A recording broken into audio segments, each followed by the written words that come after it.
this morning on Fox and Friends, President Trump gave a somewhat eye-opening answer when he was asked what he thought, or who he thought rather, was behind all the leaks inside his administration. Watch. I think that President Obama is behind it because his people are certainly behind it. And some of the leaks possibly come from that group. You know, some of the leaks, which are really very serious leaks because they're very bad in terms of national security. All right, as is often the case, the president offered up no evidence to support that claim. He also went on to talk about errors he may have made since taking office. Can you give me an example of a time when someone was critical of you and you thought to yourself, I deserve that hit, I deserve that column, No, I deserve probably that. I could never do that. No. No, such modesty. Now, regardless, the president is the president right to suggest that his predecessor is behind the leaks? Let me ask our board-certified party panel tonight. It's National Review reporter and Greg Gutfeld show correspondent Kat Timpf. Harris Faulkner is here, co-host of Outnumbered and the anchor of the Fox Report, all on the Fox News Channel. Anthony Fischer is here, associate editor at Reason.com and Reason TV. Welcome, everyone. Thank you. So, Harris, I'm going to start with you.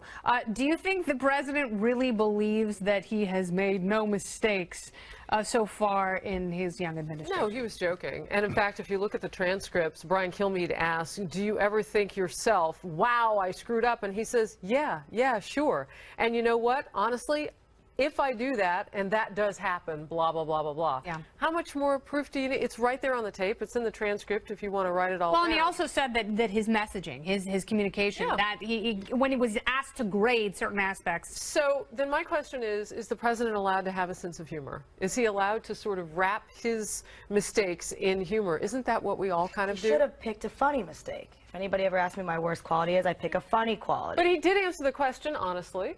Like, I love too much. I just work too hard. I mean, I've read. I'm a little messy. Sometimes there's crumbs in my bed. Isn't that cute? That usually works. I've read 6 of Trump's books, and he has. Have you really? I did for a feature for Reason in January that came out on the day of the inauguration, and in all a persistent theme over 30 years is that he will say out of one side of his mouth, I've made mistakes. He will never get specific about those mistakes, and he will, equivocate whenever possible, which is kind of what he did here. He didn't get, he could, there are mistakes that you could have pointed to. I'm not in the role of defending anybody. I'm just pointing to the facts, and the facts actually do substantiate that he took it head on. Yeah, sure, I do make mistakes. He also joked, I'm not going to give you ammunition, but he also talked about those mistakes that were communications related, although you could also argue that he was somewhat throwing his PR team under the bus because he's not the only person communicating out of the White House.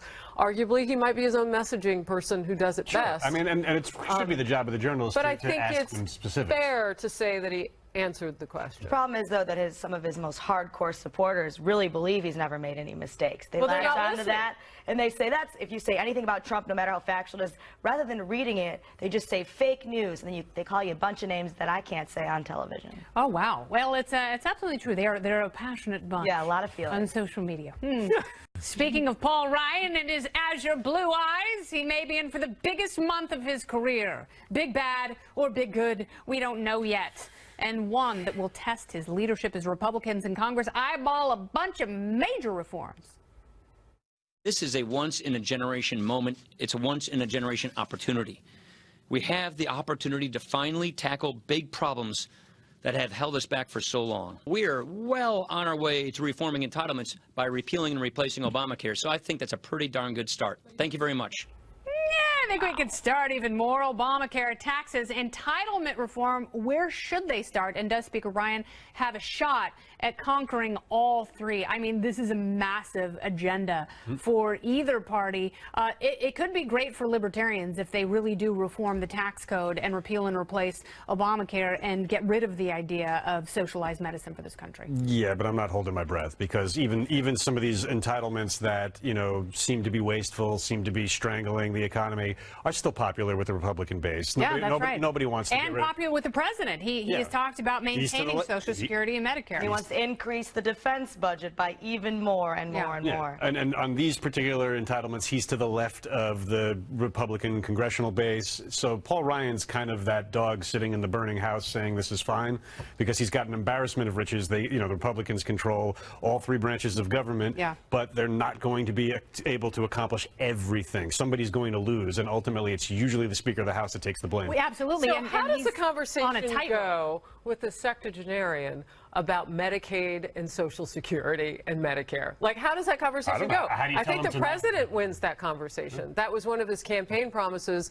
Speaker Paul Ryan's going to have to figure that out, and you might not want to argue with a 70-year-old man about Social Security, because you can bet on the campaign trail he heard a lot from that particular constituency. Please don't let this fall, and he promised that he wouldn't. No, the president said you made a deal. They always do, and AARP is running commercials with President Trump's word saying, I'm going to maintain Social Security. You bought into it, it's yours. That's why AARP with hip new hairstyles, by the way. You treat it very differently for people in their 60s, 70s, and 80s than you do for people in their 20s, 30s, and 40s. Because it's imminent. And you're going to, for those people, you're going to have to raise the entire retirement age. They also vote. Yeah. That's exactly. And that's something that that the president was gambling on.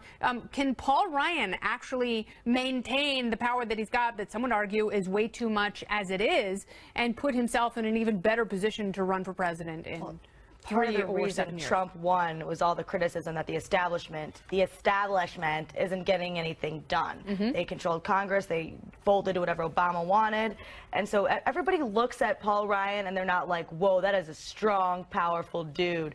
Nobody's saluting when they see Paul Ryan. That's just not. What are they waiting to do? I don't know. I'm just saying it's just true, because all the narrative is, I think they're waiting for him to fail. I think they're waiting for any one of these things to falter, and they're going to they're waiting for him to look like he did during campaign mode. People vacillating between I support you and I don't endorse you, and I this and I that. Gotta pick something that has mass appeal, like lowering taxes. Trump started with all this super controversial stuff, like the ban, immigration, and increasing budgets. It's like, how about lower taxes? Yeah, lower taxes. Let's talk about that. Everybody loves that. I love lower taxes, and I love the panel, and we're going to see them a little bit later. But first, while a growing number of states are seeing the light in legalizing marijuana, Attorney General Jeff Sessions seems to be telling voters he knows more about pot than you do. Peter Suderman joins me to knock some sense into him. This year's Academy Awards ceremony featured The Greatest Blunder in its 89-year history, when La La Land was mistakenly announced as the winner of the Best Picture instead of Moonlight. And it could all be because Brian Cullinan, the accounting executive who works for PricewaterhouseCoopers, the company that handles the Oscar voting and ballots, was in charge of the envelopes containing the names of the winners. According to the New York Post, page 6, 3 minutes before he handed over the Best Picture envelope to Warren Beatty, who was fighting backstage with Faye Dunaway, he was backstage tweeting out pictures with Emma Stone, who had just won the Oscar for Best Actress. Did Beatty get the wrong envelope because of a star-struck accountant? Seems plausible. The party panel is back. Kat Timpf, Harris Faulkner, and Anthony Fischer. So, Kat, it seems like the guy wasn't very good at multitasking. Absolutely. He should have been able to handle that. I'm tweeting all day, every day. In the shower, crossing the street. Wow. Never been hit by a bus, ever. If you keep a towel right there, you can dry it, it doesn't get any water on your phone. Sometimes you should be tweeting. You should be tweeting back there. Very exciting moment. Brian's never going to have a moment that exciting, like probably not especially now because he really blew it. I'm just saying there are consequences. But, yeah. The multitasking, not good. This society, you got to be able to do everything all the time. 2 questions, Ms. Faulkner. Oh. Should he have not been using social media at all during the broadcast, and should he be fired? Well, you can't fire the partner of the firm, of the biggest bean counters that have ever handled anything. Ask Nancy Pelosi. Should he be arrested? Force him to divest his partner. All right, so if we pop up this picture, I call him like the heavyweight Matt Damon. He's like Matt Damon with extra food. There he is. But what this proves is that those big bean counters cannot collate paper. Because all he had to do was, because there are 2 guys, there's one on one side of the stage, one on the other, and they alternately give the talent, the presenters, the winning envelopes, and his side was busy taking. But they have all the envelopes. They don't have alternate envelopes. They have all of them. Take out Best Actress and pitch it on the floor and go to the next one. Throw it away. And he cannot collate. He cannot do the simple thing of, I'm done with this page. Let me pick up this page and hand it. Now, Beatty and Dunaway fighting backstage. Look, they haven't worked in years. They had to act like they were excited to be there. I can also tweet while fighting. and while emotional fighting, not physically. And while collating. You often tell me you haven't Cranky got the right man. You know septuagenarian. that's the problem, Now, right? President Trump blamed it all on politics. He said the show was too focused on politics, and therefore, do you buy that one? Yeah, I don't know if the accountant was focused on politics as much as the accountant was focused on being close Emma to Stone celebrity. And looking like Matt Damon. Yeah, and you know, he had plastic surgery to look like Matt Damon, but was heavier. Allegedly. You know, Juicier. as the cliche goes, you had one job, and that was his one And job. that's all you had to do. Yeah. Speaking of one job, when a band travels overseas to play a show in China, the lyrics to their songs must be submitted to the government for approval. And in their latest tour, heavy metal band Metallica was forbidden from playing one of their most famous songs, Master of Puppets, and their latest single, Hardwired. Lead singer James Hetfield says that he was okay with the censorship in order to respect their culture. This is in direct contrast to an interview that he did on Howard Stern just a few years ago when he said China's censorship regime was, quote, scary and, quote, it doesn't work. Has Metallica gone soft, Kat? I think that he didn't respect my culture of downloading songs from Napster for free. We were all 12-year-olds, we're all the ones doing that. Yeah. And he was, you know, no 12-year-olds, give me your 12-year-old money. That's not nice. It's hard to come across money when you're 12. One of the dumbest acts in the history of music was Metallica going after their biggest fans. Suing them, suing actual individual users. Suing 12-year-olds. And the thing about it is, I really haven't paid too much attention to Metallica for a while, but Master of Puppets is a classic, and it's an anti-war, anti-totalitarian classic. Amen. So for that song to specifically be singled out and for him to roll over about it is pretty sad. He is obeying his master. Is he a communist? I have to admit, because I also hadn't heard of Metallica in a while, I didn't know the difference between a Hetfield and a Hatfield, so I watched some videos to get ready for the show, and one of them was an interview about how his wife, this was just a few weeks ago, had kicked him out of the house at one point to go get his drug habit dealt with.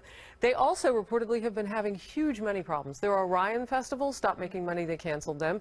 So I think that when you need money and you want to convince your wife that you're going to be clean and do all the great things, that you need to be working. And maybe listening to China. I'm with Anthony. Because in 1 year they took in $32 million and they saw the this Black much of Album it. came out in '92. In when 1 year on everyone this was festival, switching formats and how they many lost millions of records money. did it sell? People bought it They've been losing more money than they're making. That's it. People bought like mini I actually did my homework for the LPs. segment. I understand, but if you can't save money as Metallica, you don't deserve it from communist You don't China. believe it's true? Even You with think these maybe lame they're- albums that they've been putting out for 20 years, ever since Load, they've been still selling out arenas think all maybe over the world. That is something. They make more money than any other band. Been around long enough to know what to do with their money, and they were horrible to their fans. I do not forgive you, James Hetfield, but Lars, you taught me how to drum, so you're always with me. All right, before I let the party panel go, a huge shout out to my good friend Anthony Fischer, who co-wrote and directed his first feature film, Sidewalk Traffic. It is available for rent or purchase today on iTunes and Amazon. It features some of our favorite pals, including Tom Shalhoub and Kurt Loder. Take a look at this clip. Sorry it didn't work out. Huh? I didn't tell you. You didn't tell me what? What are you gonna do? I'd rather be a stay-at-home dad. I mean, it's not easy. The trick is to pass the time without completely ignoring the kid. I couldn't do what you do. I'm scared shitless of kids. No, they suck the life out of you. Right out of you. It's awful. No more late nights on the town, eh? Honestly, what I miss most is being able to watch a movie on Saturday afternoon. Ugh, that's done. Awesome work. Congratulations. Really And congrats on the impending little one. Thank you. That's right. Numero 3 on the way. Anthony, Harris, and Kat. Thank you guys. Thank you, Kennedy. Great having you. Love it. All right, coming up, they're paid to teach, but now college professors across the country have a new job description. Don't offend sensitive students. How do we prevent future generations from becoming snowflakes? I'll ask parenting expert Lenore Skenazy next.